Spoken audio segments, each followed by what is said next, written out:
Hello, this is Giggles and Gratitude. I'm Dena. And I'm Tia. And today is July 7th, 2024. 7-7. Yippee. This is our first July Giggles and Gratitude. July is also the hottest month of the year in the northern hemisphere. Okay. The southern hemisphere, the people who live upside down, it's the coldest month of the year. That's like Africa, Australia, Antarctica, and some Asian islands. So July is an extreme month for weather. We've also already started to have hurricanes and stuff, so July could be very eventful. Well, I just know it was hot in June. I know, And if it gets hotter in July, I think I'll die. No, don't do that. We are so fortunate. This is a show about giggles that we had and gratitude, so I think we need to stop and take a moment for the man who invented the air conditioner. I think we may have done that last year. Mentioned his name, but bless you, whoever you are, Mr. Air Conditioner inventor. And there are many people right now who don't have air conditioning. Not just in third world countries in the United States. I'm thankful. I am too. Very thankful for it. Yeah. July is also the halfway mark for the year. Mm-hmm. I feel like it was just, I know this is a cliche, but I feel like it was just turned 2024. And I think when we realize half the year has passed, it can make you feel a little, or I'm speaking for myself, a little panicked, like half a year is already gone and what have I done? You know, to kind of look back and think, what have I accomplished so far? And I think it could induce depression maybe or anxiety in certain people, realizing it's the half year mark to 2025. Okay, you know what I think? What? Oh, no goodness, I'm going to have to start getting my Christmas decorations down. Some people do have Christmas in July. No, I mean, I'm just saying because before, it's already half a year's gone. I know. So, I mean, it's just like, oh, goodness gracious. Yeah. QVC has Christmas in July where they sell Christmas decorations cheap at like half price. I know, but I just put them up. I mean, it seems. Feels like it, yeah. So I found a inspirational passage about half the year being gone already to maybe make people feel better, maybe. Just happened to pop up for me. Really? Will it make you feel better? Let's see. Okay. I mean, I feel like maybe you're not, I mean, you're thinking about your Christmas decorations, but do you feel kind of shocked that half the year is gone? Does it feel? Oh, I think I'm shocked every time I have to fill my pillbox. I've said that Oh, several yeah, that's times. how you do your time. Yes, I mean, because I'm like, wait a minute, I just filled this last night, and it's already 7 days. Yeah, her pillbox is mostly supplements and herbs and vitamins. It's mostly. Mostly. Not mostly. It's not mostly prescription. No, there's nothing wrong with prescription drugs, but she's not like, it's not like she's Judy Garland. You know, she's known for her pillboxes. Oh, well, wow. There's that. I used to work for a guy who owned one of Judy Garland's pillboxes, and they were very popular in auction because she passed from a drug overdose and was known to take a lot of pills, bless her heart. She had a tough life. If you ever read her autobiography or biography or seen a documentary, you know, they gave her uppers and downers to keep her performing, you know, even if she was a kid. You know, we need you to be peppy. No, we need you to go to bed. No, we need you to be peppy. I mean, it's really sad. Her life was Well, really... you squirreled on that one, didn't you? I did, didn't I? But anyway. Wow, I am rubbing off on you. Wow. Yeah, I'm supposed to be reining us in. You're the one that's liable to go schwang. I know. I've been schwanging lately. Man, you are. What is... I don't know. Maybe you should just not sit close to me. Well, something. anytime you say, well, it's time for me to fill my pillbox again, if people didn't know us and know you, it could be, I think it could be misinterpreted, maybe. So, and that I mean, does everybody not take vitamins and stuff? I mean, yeah, especially at my age. Yeah, maybe you should say my Well, vitamin that's like box. calcium and vitamin D and things like that. Yeah.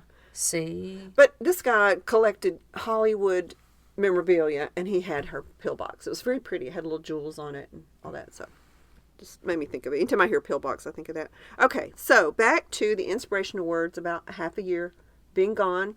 It's almost in here, 25. If man is still alive.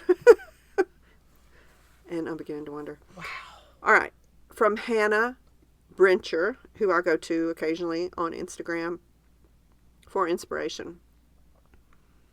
And she says, I'm making it a point not to wait until the end of the year to share these words. For someone today, the first 6 months of 2024 have been some of the hardest you've ever encountered. Keep going, babes, and share this with someone who needs it. So I'm going to share it. Tia's had a rough 6 months, I would say. And a lot of people listening have, I'm sure, also. So, you've done remarkably hard things this year. It all matters. Not all growth is external, visible to others. So much of the good stuff grows on the inside, in secret places and in the deserts that other people may never know about. Don't discount your hidden growth. You're growing deep roots, the kinds that can't be shaken. And this year might not be what you thought it would be, but it isn't over yet. You got 6 more months. God's not finished yet. There's still so much time. Rise up on your shaky knees and dare to start again. You've done remarkably hard things already, whether you realize it or not, and it all matters. Be proud of how far you've come. You're growing so much. You're facing so much, and it all counts. So, I just wanted That's to, beautiful. yeah. So if you got those little shaky knees, you can get up one more time. So, do you have any things you'd like to share, inspirational, before I talk about my dog walk? No, I want to share something about Blessing. Yay! Blessing is Boogie's brother. They're brothers. They're both shorties. I've decided that he does nothing bad. Like, the whole time we're here, when Greg's here with them, but it's when I leave and Greg's with me.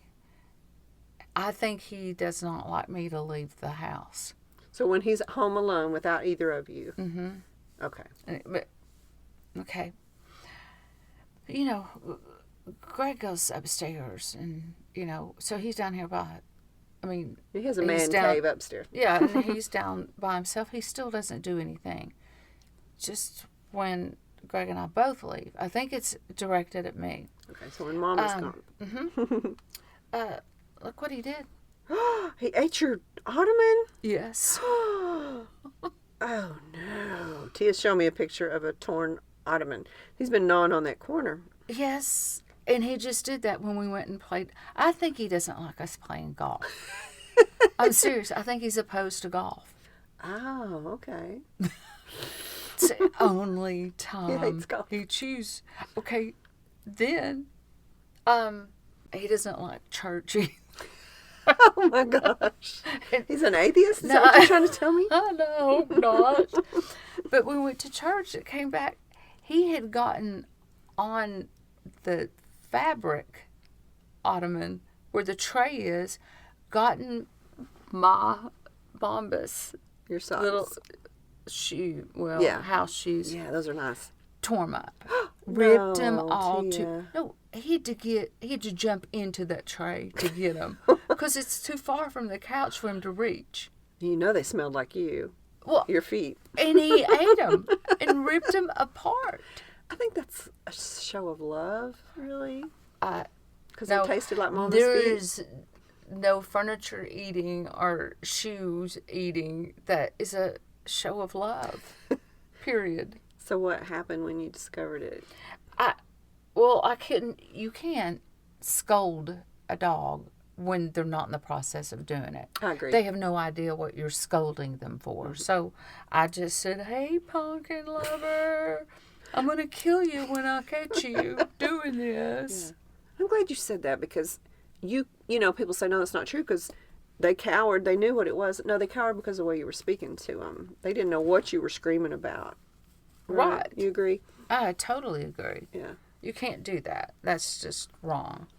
And speaking of blessing, and then we'll go to your boogie story, but Okay. So blessing wasn't a big blessing. What? That blessing wasn't much of a blessing when you were Oh, blessing is a huge blessing. I still love him and I can't help it. Okay, This is from Dr. Jeremiah, Okay. and I absolutely love this. It's called A Faithful King. In 2022, a hiker died of natural causes at an obscure spot in Griffith Park in Los Angeles. When his remains were found 2 weeks later, his faithful dog, King, You're gonna was cry. no, was still standing guard over his master. King, a golden retriever, was hungry and emaciated, but he had done his duty. The Bible often tells us we can learn things from animals: the hard-working ant, the soaring eagle, the panting deer, the dependent lamb. We can also learn a lesson from King. Sometimes troubles beset us and grief dismays us, but we can always be faithful. Timothy was faithful to Paul in all circumstances, even as Paul was faithful to Christ, and Christ was faithful to both of them. Faithfulness provided the trust that bounds all things together with the cords of stability and strength. It may be no more than standing beside someone in need, but faithfulness here on earth will receive heaven's badge of honor. Oh, And that's sad, but it's I know. And I mean, did you see me? I almost started crying. I was like, oh, I can't cry. I love that. I do too. As we know, I don't know what Blessing would do if you fell down. We know that Boogie doesn't care if I fall down. So I think a golden retriever is very intelligent. Extremely. Yeah, and knows to protect. I know, but do you not see those dog stories all the time? Like, they showed one where the owner was loaded into an ambulance and the dog chased the ambulance. I was like, oh, I know. I'm going to just throw up here. I know. Have you ever, I don't even know if I want to go to the start, but have you ever seen them laying on someone's grave Yes. and rolling around on it? Yes.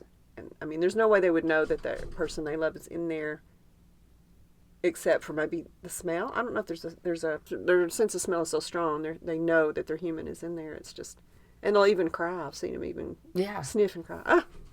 Did you ever see the story about the gentleman that had the dog and they would go to this train station? See, I know. Oh wow, you're almost. I saw the movie about that. Yes. Ugh. That's heart-wrenching. Yeah. I mean, it's just amazing how much love that they give us, and you know, it's kind of like it's not us that get it; it's them that give it to us. Mm-hmm. I mean, because who doesn't want to walk in and an animal going, "Oh my gosh, She came back. you're home." I see Blessing's I'm so mine. thankful. He didn't know if you were ever going to come back or not. You know? Yes, he did. I mean, they really don't know for sure.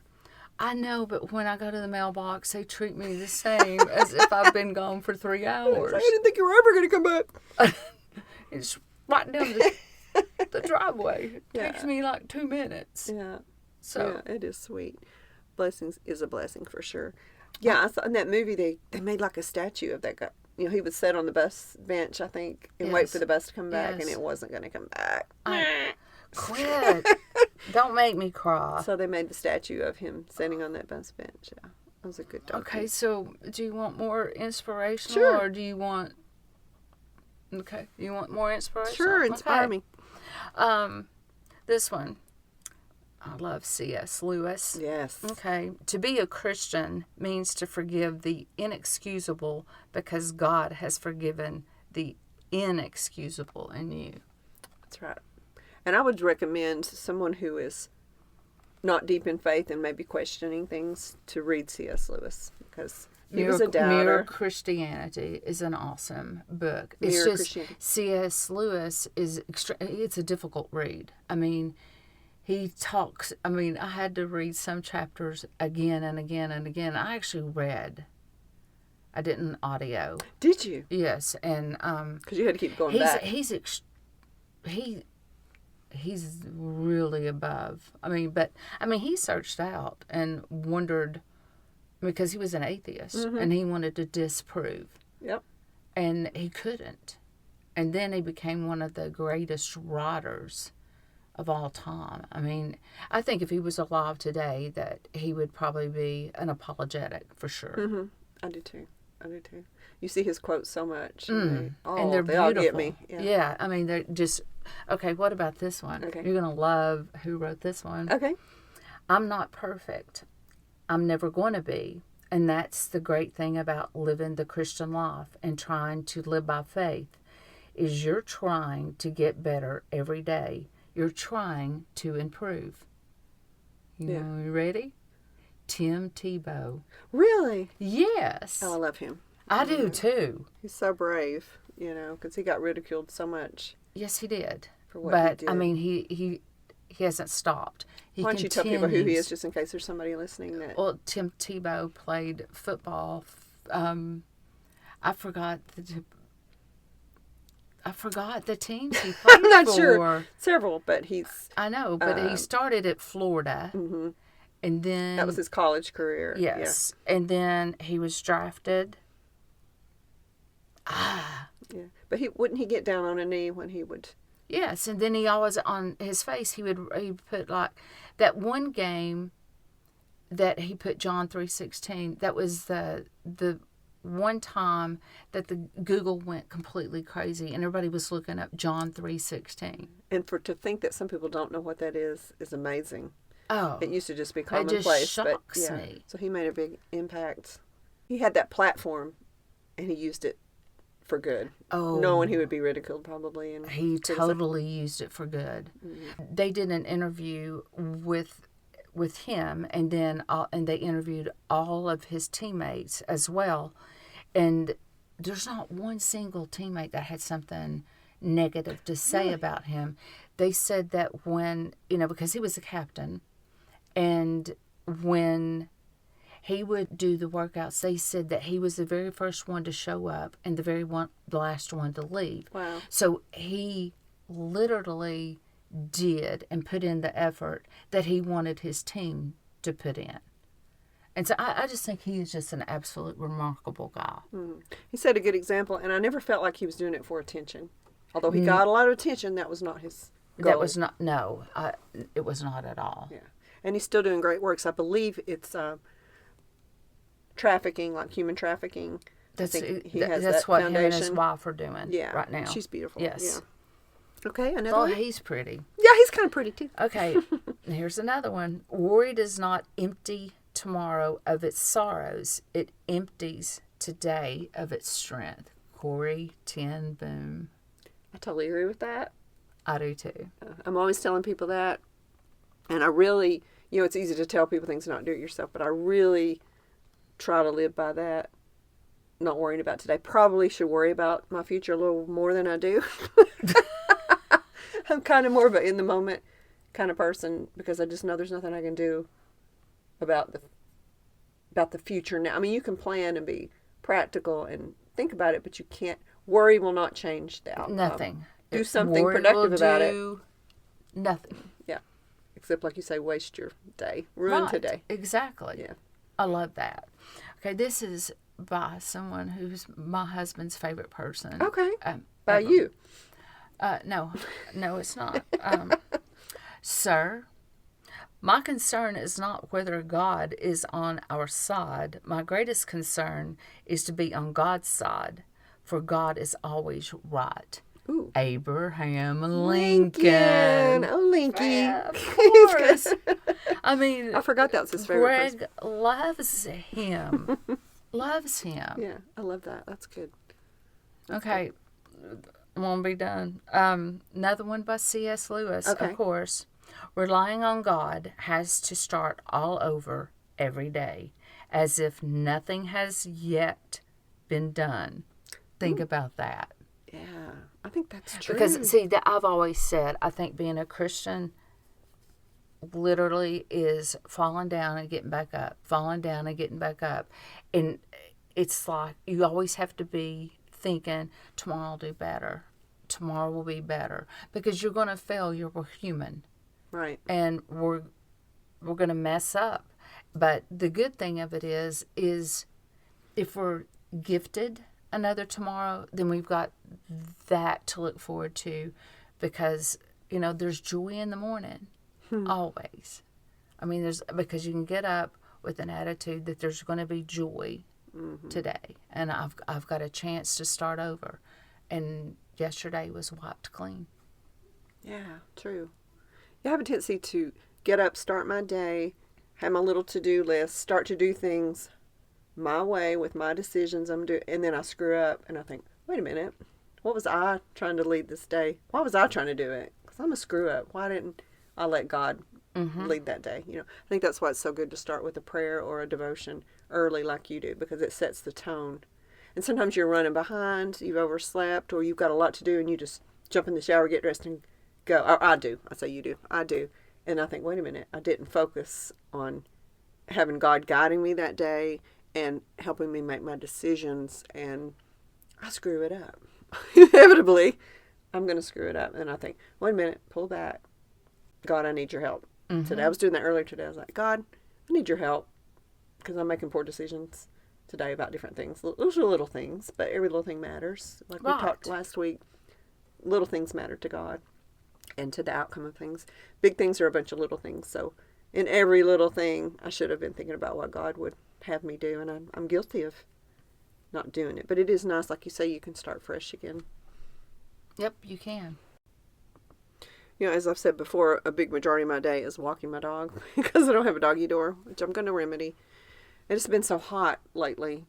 Today, I think, was the first cool day we had, so we did have a nice evening walk. I've been going out a lot of evening.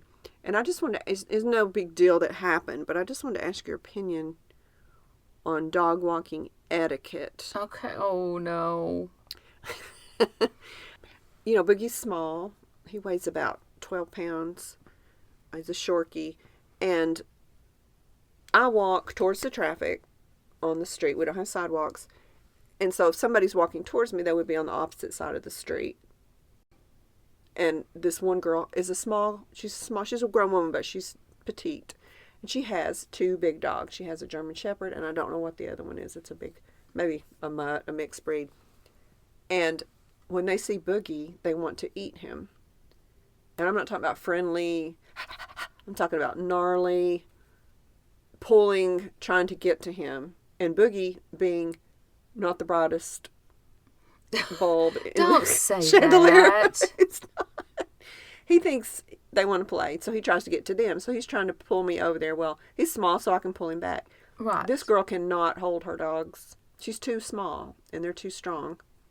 So they come very close to him, and she's pulling back with all her might, saying, I'm sorry, I'm sorry, I'm sorry, the whole time. And it scares me to death because I feel like they're just on the verge of just jerking loose from her or pulling her down. And so I just pick Boogie up, turn around, go the other way. It's just what I've learned to do. Do you feel like if you're too small to control a big dog, should you even have it? Should you be out walking it? Should you turn around when you see the person with the small dog? Or is it just kind of like every man for himself, Wild West? Pick up your dog. What do you think? It depends on the person, because there's a gentleman that every day I walk, I pass, and he always gets off the sidewalk and walks on the road, and I'm thinking, do I smell that bad? I'm serious. And I'm not even walking a dog. And so I asked Greg about it, and he said, I just think it's common courtesy. He said, if I'm out walking and I don't have the dogs with us, he said, or with him, he said, what I do is if there's somebody that's walking dogs, it's much easier for me to step off. But I said, I'm not walking dogs. And he said, I just think the gentleman is just giving you the sidewalk. Yeah, he probably doesn't want you to feel afraid, feel intimidated, the man bear thing. And he doesn't want you to feel like he could reach out and touch you. Or right. But I do think that if she's unable to control her dogs, then she's the one with the two big dogs, and you're the one with the little one.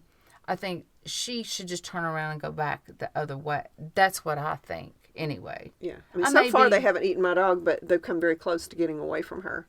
She's struggling to, and Boogie pulls me as little as he is. I have to really pull back, and I'll end up picking him up because I don't want to choke him and pull on the collar. But I feel like you have a big responsibility with big dogs. Even if they're in your fenced-in yard, they could jump over. They could get, reach out and bite a little dog. that happened to you. Bristow got bitten by a big dog and it bit through the fence. Yeah, yeah. And it's not, I mean, it has nothing to do with giggle or a gratitude. I just thought, I was thinking angry thoughts towards this person, a neighbor. You know, we're talking about being neighborly. This really doesn't have anything with giggles or gratitude. I was having angry thoughts. Okay, well, there you go. I wanted to check myself before I wrecked myself. Okay. You know, we just finished a class on Love Thy Neighbor, and she's my neighbor that I really don't even know. You know, we just kind of pass by each other. And am I thinking of it wrong? Should I just not take Boogie out that direction? Should I be the one that turns around, turns the other cheek? I just wouldn't. If she's not going to turn around, and then I wouldn't walk that direction anymore. I mean, just for the safety of Boogie. Yeah. I mean, I won't walk that sidewalk up by my neighbor's house because she's got those two huge dogs. I mean, one of them gets off the leash, they're gone. They're eaten by. Right. So, no. Yeah, and that dog could hurt me too. You know, I was thinking, what would you do if it leapt towards you? You pick Boogie up. I'd have to just kind of lay down on the ground over him to keep him protected. And the dog would probably bite through me trying to get to him. But, yeah, I just wanted, like I say, I want to be friends with my neighbors. I want to think pure thoughts. I want to think good thoughts. And I was really angry. You know, I felt myself getting really angry. So I thought, I'm going to talk to Tia about, was I justified? What can I do? So I think you're right. It's my responsibility to avoid the situation if she's not going to, I guess. Yeah, obviously she's not. And I love big dogs. I'm not. German Shepherds, if I could have a German Shepherd, I'd get one. But if you can't control your dog, maybe you shouldn't take them out walking. Or just walk one at a time. Yeah, 2 is a little much. Mm-hmm. Yeah, 2 is a little much. All right, well, I appreciate you keeping me in check. I have one more moral dilemma, and then we'll get to whatever you... All right. I think I know the answer to this. I think I'm really just confessing. You're kind of like my priest today, I think. Oh, okay. But who knows? Maybe you'll say it's not so bad. Is this confessional? Yeah. Okay. Although I'm not Catholic. All right. For church, our parking is out of control. So the church has bought a property across the highway to park. So as a volunteer at the church, a partner of the church, we park there and let our guests park in the good parking places. Mm-hmm. Or you're supposed to. A lot of people don't. They don't want to have to deal with it. And I think, who's going to know if I park at the regular church parking lot? So I thought, I'm going to be a good church partner, a good volunteer, a good citizen, and I'm going to park across the street. And they have a shuttle bus that goes back and forth. Oh. Yeah. Wow. Nice. So I did that. Rode the shuttle bus, went to church, caught the shuttle bus going back, got in my car, started driving along, and I saw a little piece of paper fluttering under the windshield wiper. So I waited until I got to a safe place, because I have heard don't pull over and take stuff off your windshield, because something fishy could be going on there. What? So I got to a public parking place. I got out and looked, and it was a coupon for a free hamburger at a fast food chain. And have you listened to our fast food? No. Our fast food episode this past Wednesday? Because we talk about fast food. But anyway, so I thought, oh, that's nice. So it was a little church note with it that said, because you went to the trouble to park in the parking lot and made the sacrifice, here's a coupon for a free cheeseburger. I thought, wasn't that nice? So I thought, I'll just use it. I'll kind of stop and get something anyway on the way home. So I go to the restaurant, popular chain. I go through the drive-thru. I say, I have a free coupon, because I have learned sometimes you need to say that in advance or they won't honor it. So I said, I've got a free coupon for a free cheeseburger, and I'd also like a side of fries, which if you listen to our episode about fast food, it's better to get 2 cheeseburgers than fries. Okay. We're not going to talk about Wednesday's episode. Wow. I'm always marketing and promote.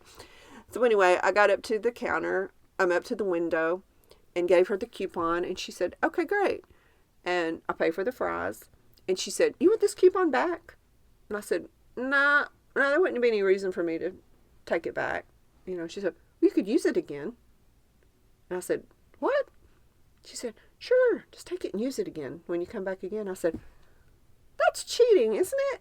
I said, don't you have to Because see, when I worked in retail, if we had a coupon, we put it under the drawer. Right. Because at the end of the day, where it says coupon, you've got to make sure the coupons Exactly. were there, redeemed. No, we don't turn anything in. Don't worry about it. Use it again. She handed it to me, and I took it and drove off. With no intention of ever using it again. So I haven't. But it's still in my little console. Okay. Fluttering. Why didn't you just throw it away? Okay, that's what I figured you'd say. Okay. Well, why didn't you just do that by yourself? I don't know. I don't either. Okay, it's temptation. Oh. So let's talk about it. Well, it's not tempting if it's not there. Right. If you throw it in a public trash can, you'll never see it again because you're not going to dig through it to find it again. So there's no temptation there. So it would be wrong. Yes.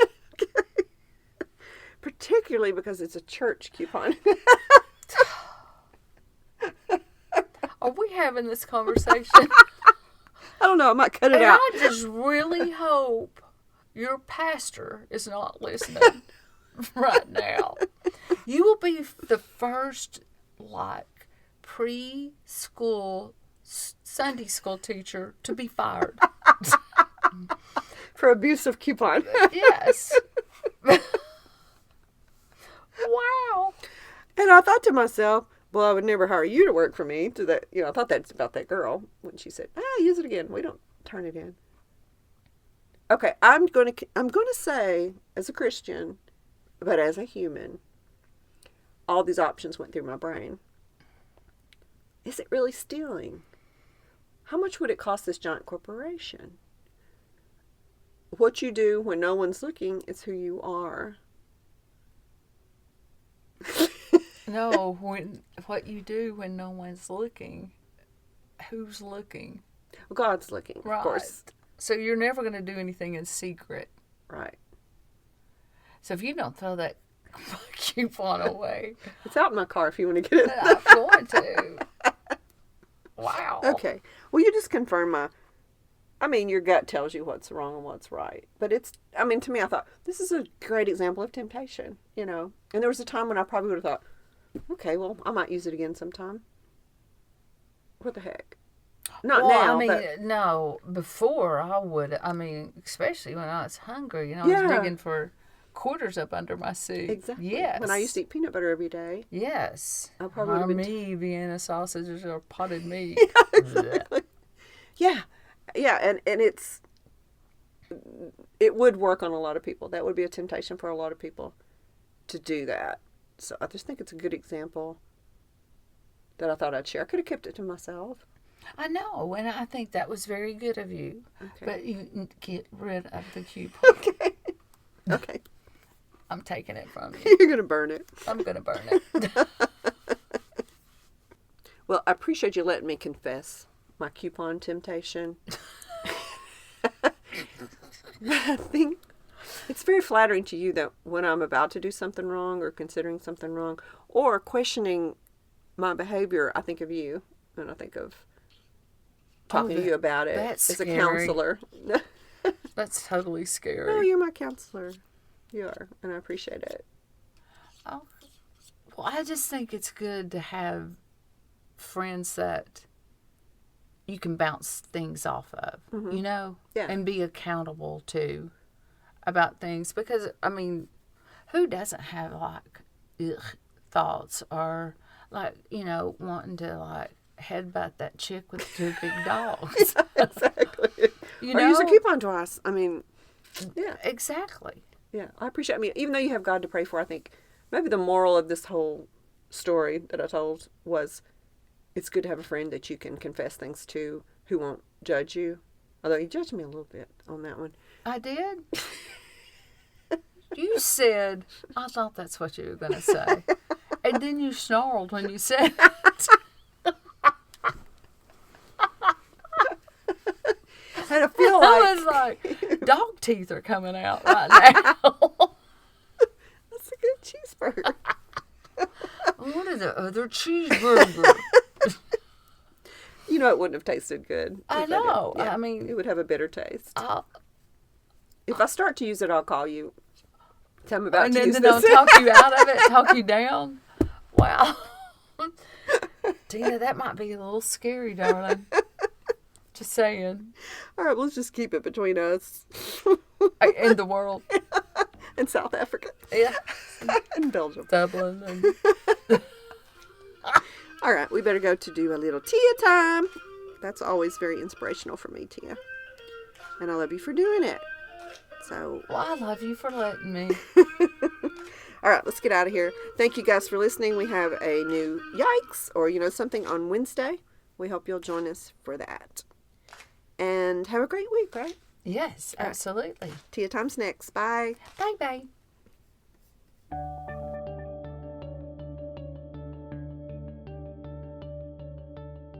Hello, and this is Tia's time. And today I'm doing a Sister, I Am With You, and this one is actually by Jess and Amy both. Here it goes. I would never wish a broken heart on anyone, but the truth is, sometimes it takes your heart breaking to cherish the friends who are careful with your heart. You recognize when someone loves you for you, when you've been loved conditionally and with strings attached. You know what it is to be able to relax and exhale when you've had to perform in order to belong. You cherish mutual friendship when you've been in relationships where you were the only giver and they were the only taker. You hold tight to the people you know you can trust when you've been burned before. You know peace is precious when you've been pulled into drama. You're grateful for honesty when you've experienced being lied to. You value confrontation and talking things out when you've been left before without explanation or an attempt to clear things up. You're honored by being included when you've been left out. You can tell when someone truly cares about you when you've experienced the pain of being in a friendship with someone who makes it all about them. You recognize being built up when you've been torn down. You appreciate being given the benefit of the doubt when you've been hurt by someone assuming the worst. You treasure friends who have your back when you've been the brunt of the gossip before. You value being seen when you've been overlooked. I don't know about you, but I value my real friends so much more because I've done fake before. Fake hurts. Real connection heals. Every broken story has led me to cherish the friendships that heal. I thought this was completely profound because I think every single one of us has been in excellent and awesome friendships and have been in those ones that are just complete hurt and just drama, full of drama and everything. So I just think I really don't have to give my opinion about this because I think it speaks clearly for itself. So anyway, I hope everybody has a wonderful, blessed week.